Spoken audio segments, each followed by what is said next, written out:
9 నెలలుగా పరిపాలన చేస్తున్నప్పటికీ కాంగ్రెస్ పార్టీకి ఆ మంత్రులకి ఇప్పటికి కూడా ఇంకా పరిపాలన అర్థం కావడం లేదు. గతంలో మేము పూర్తి చేసి ఇంకా మాకంటే ముందు కాలం నుంచి కూడా పూర్తి అయిపోయి ఉన్న ప్రాజెక్టుల నీళ్ళనే ఇవ్వడం చేత కావడం లేదు. నాగార్జున సాగర్ నీళ్ళను కూడా చక్కగా ఇవ్వలేని దద్దమ్మ ఉత్తమ్ కుమార్. నీకంటే వెనకొచ్చినోడు ముఖ్యమంత్రి పదవి పుంజుకొని పోతుంటే కూడా ఏం చేయలేని దద్దమ్మ ఉత్తమ్ కుమార్. ఇవాళ తెలంగాణలో డెకాయిట్ల పరిపాలన నడుస్తాము. కేసీఆర్ గురించి మాట్లాడడం కాదు, ఇవాళ ప్రజల్ని ఎవరిని అడిగినా, హైదరాబాద్లో బిల్డర్లను అడిగినా, లేదా ఫైనాన్స్ శాఖ దగ్గర బిల్లుల కొరకు పోయిన వాళ్ళని అడిగినా, గ్రామాలలో ఏ ఆఫీస్కి పోయినా, మండలాల్లో ఏ ఆఫీస్కి పోయినా ఏం జరుగుతుంది, చేతులు తడవకుండా పని జరగడం లేదు అని చెప్పి ప్రజలు ఎట్లా గగ్గోలు పెడుతున్నారు మీ అందరికీ కూడా తెలుసు. మేము చక్కగా 4 ఏళ్ళు ఇచ్చిన కాళేశ్వరం నీళ్ళని ఇవ్వలేని దద్దమ్మ ఉత్తమ్. మీ కాలంలోనే పూర్తయి ఆ తర్వాత 60 ఏళ్ళ నుంచి నీళ్ళు ఇస్తున్న నాగార్జున సాగర్ నీళ్ళను కూడా, ఎడమకాలం నీళ్ళను కూడా పూర్తి స్థాయిలో అందించలేక పొలాలు నిండబెడుతున్న దద్దమ్మ కూడా ఉత్తమ్ కుమార్. మాట్లాడేటప్పుడు నోరు అదుపులో పెట్టుకొని మాట్లాడాలి. 3,00,000 కోట్లు అంటాడు, 1,80,000 అంటాడు, 1,40,000 అంటాడు, 180 అంటాడు. ఇదంతా మీ డెకాయిట్లు లెక్కలేవు. వాస్తవ లెక్కలు అయితే అట్లా మారవు. ఎందుకంటే డెకాయిట్లు మాత్రమే దోసుకొని వస్తారు కాబట్టి దోసుకొని వచ్చిన సొమ్ములో వాడితో తినడు, వీడితో తినడు అని చెప్పి లెక్కలు తెలియక మాట్లాడుకునే మాట దోపిడీ దొంగల మాటలు. వాస్తవానికి హుజూర్నగర్ నియోజకవర్గం నుంచి మాకు ఫోన్లు వస్తున్నాయి, సార్ మా పొలాలు ఎండిపోతున్నాయి, మాకు ఇబ్బంది అవుతుంది, మీరు రావాలి అని. నల్గొండ నియోజకవర్గం నుంచి వస్తాము. తుంగతుర్తి, సూర్యాపేట, కోదాడ నుంచి అయితే మొత్తుకుంటున్నారు రైతులు, మా పొలాలు ఎండిపోతున్నాయి, అన్నీ కొంచెం చూడండి, పట్టించుకోండి, ప్రభుత్వానికి, ఈ మొద్దు ప్రభుత్వానికి, తెలివి తక్కువ ప్రభుత్వానికి చెప్పండి, వాళ్ళ మెడలు వంచండి. ధర్నా జరుగుతున్నాయి. ఈ జిల్లాలో నీళ్ళ కొరకు, విద్యుత్ కొరకు ధర్నాలు జరుగుతున్నాయి. ఇంకా మేము బుకాయిస్తాం, మేము భయపెట్టిస్తాం, మా నోటికి ఏదో వస్తే అది మాట్లాడతాం, అడ్డం నిలువు అనుకుంటే నిన్న నీ ముఖ్యమంత్రికి ఏం జరిగిందో గదే జరుగుతుంది నీకు కూడా ఉత్తమ్. ఆయన అడ్డగోలు తిట్టిండు కాబట్టి అయిండు, నాకు తిట్టడం రాక వెనకబడ్డాను అనుకుంటున్నావు కాదు. ఆ విద్యలు నీకు రాక కాలేకపోయావు. అది మిమ్మల్ని ఎవరిని చెప్తాడు. మొత్తం రాష్ట్రం మీద పడి దోసుకొని ఒక్కొక్కటి ఒక డిపార్ట్మెంట్ పంచుకొని చేస్తున్న దోపిడీ దొంగలు మీరు. కేసీఆర్ గురించి మాట్లాడతారు, ఇది ఉండాలి, మాట్లాడాలి, సో ఉండాలి. ఈ తిట్ల దండకం తీసుకోగానే నాకు కూడా వస్తుందేమో అనుకుంటే రాదు, పదవి రాదు, చీవాట్లు వస్తాయి ప్రజల నుంచి.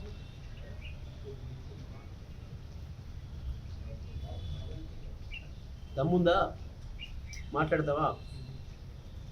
వాస్తవంగా నేను నాగేశ్వర సాగర్ ఎడమకాలో కట్టడానికి రావాలనుకున్నా.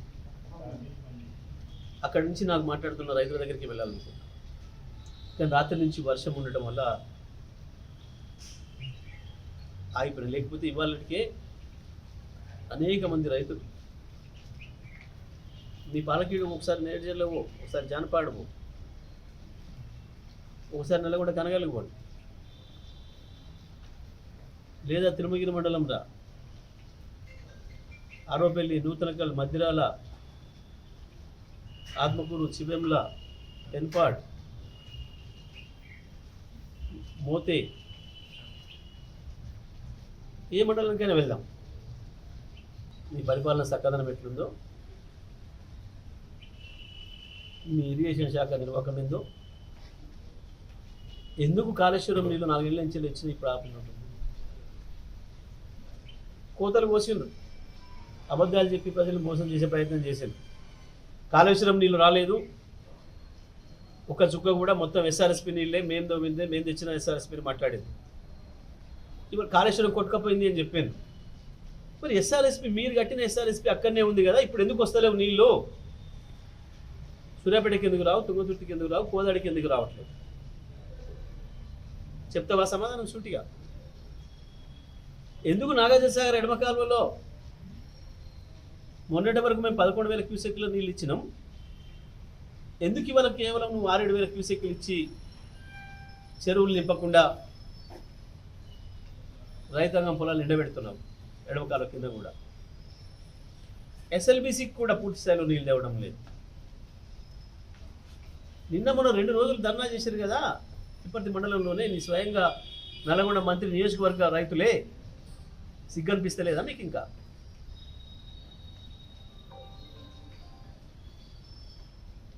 మీరు చెప్పిన అబద్ధాలు మాత్రమే వింటారు, మా బుకాయింపులతోనే నడిపిస్తాం రాజ్యం అనుకుంటున్నారు, కానీ సాధ్యం కాదు. ప్రజలు వెంటబడతారు, రైతులు వెంటబడతారు, తరుముతారు. మీరు ఇదే పద్ధతుల్లో మీ అసమర్థతతోని లేదా మీ కక్షపూరిత వైఖరితోని రైతాంగానికి నీళ్ళు ఇవ్వకుండా, కరెంట్ ఇవ్వకుండా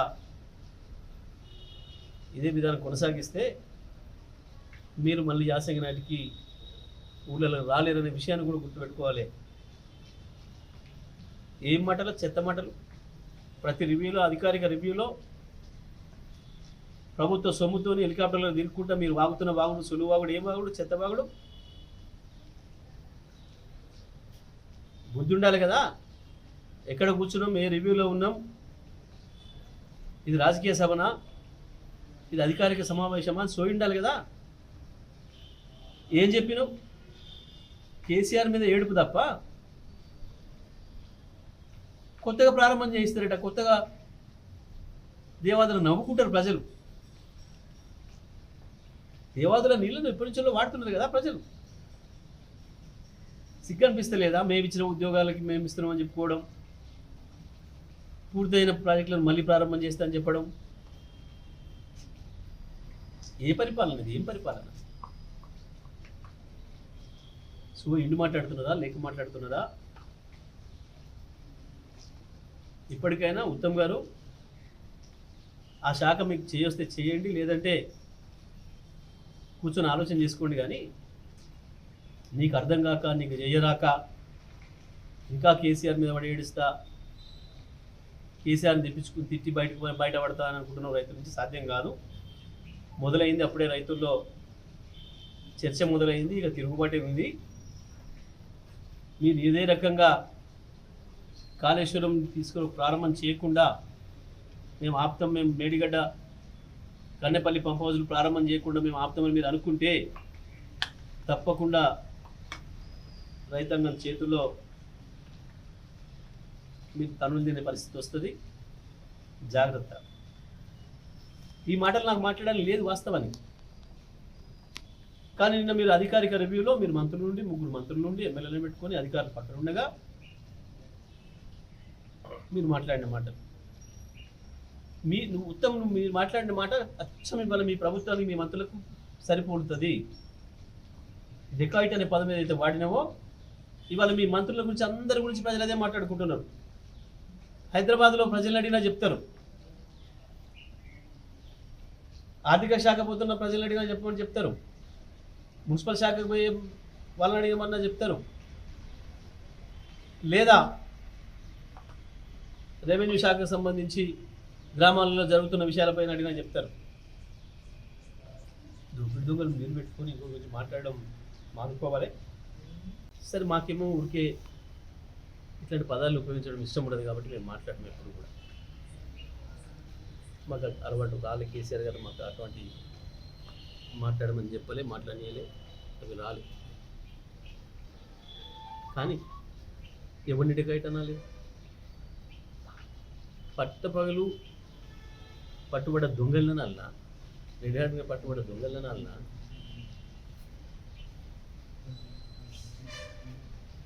పదేళ్ళు పరిపాలన చేసి అద్భుతంగా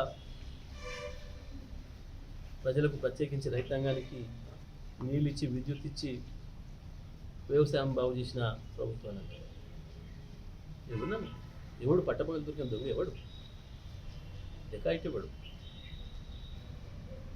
ముఖ్యమంత్రిని అనడం చేతగాక ఉత్తమ్ ఇటు మాట్లాడుతున్నట్టు వాస్తవానికి ఆ మాటలన్నీ ముఖ్యమంత్రిని ఉద్దేశించి మాట్లాడేమని అనుకుంటున్నాను నేను వాస్తవానికి. కేసీఆర్ గారి కార్యక్రమం గురించి, కేసీఆర్ గారు ప్రజలకు రావాలనే విషయం గురించి వాస్తవమే ప్రజల నుంచి విజ్ఞప్తులు వస్తూ ఉన్నాయి. నాకే గత వారం రోజులుగా 100 ఫోన్లు వస్తున్నాయి. సార్ మా ప్రాంతంలో నీళ్ళు వస్తలేవు, మా ప్రాంతంలో నీళ్ళు వస్తలేవు, మా పొలంలో ఎండిపోయినాయి చూడాలి, కేసీఆర్ గారిని తీసుకోలేండి, మా దగ్గర కరెంటే వస్తలేదు, కేసీఆర్ గారు చెప్పండి, మీరు మాట్లాడండి అని చెప్పి వస్తున్నాయి ప్రజల నుంచి విజ్ఞప్తులు. తప్పకుండా ఏ టైంలో ఎట్లా స్పందించాలనో, ఏ టైంలో ప్రజలకు ఎటువంటి కార్యాచరణ చేయాలనో, ఈ ప్రభుత్వం మెడలు వంచి ఎట్లా పనిచేయించాలనో సమయాన్ని బట్టి కేసీఆర్ గారు చెప్తారు. బీఆర్ఎస్ పార్టీ నిర్ణయం తీసుకొని ప్రజలకు వస్తుంది. ఈ నెలలో అది ఇప్పుడు అనేది మేము సమావేశం తర్వాత